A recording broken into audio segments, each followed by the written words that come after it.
आज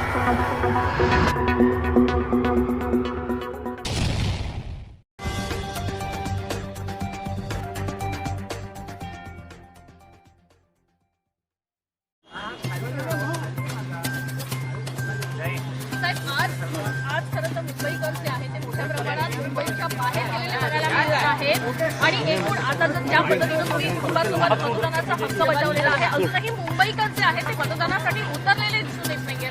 काय आव्हान? एक तर उन्हाळ्याचे दिवस आहेत आणि आता सुरुवात आहे. मला असं वाटतं आता किती 10:30 झाले असतील. संध्याकाळी 5 वाजेपर्यंत आहे.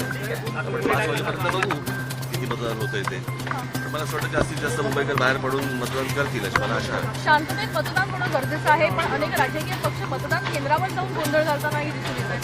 मला कल्पना आहे. तरुण मतदारांना काय आव्हान कराल? तरुणांना काय अपील करणार?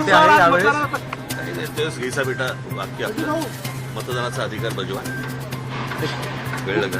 आणि ज्यांना मला असं वाटतं तरुण मोठ्या प्रमाणात येतील ज्यांना पहिल्यांदा मतदानाचा अधिकार मिळालेला आहे असे तरुण तरुणी अनेक जण मला असं वाटतं मतदानाला उतरतील आणि बाकी त्यांच्या काहींच्या आशा संपल्या असतील त्यांच्याकडनं तुम्ही मतदानाची अपेक्षाच करू शकता. साहेब, महिला वोटर ज्यावेळेस महिला वोटर यावेळेला एक टर्निंग पॉईंट असेल, महिला वोटर सायलेंट वोटर म्हणून मला माहित आहे. मी काय भविष्यवेत्ता नाही आहे. मी काय ज्योतिषी म्हणून बसलोय का?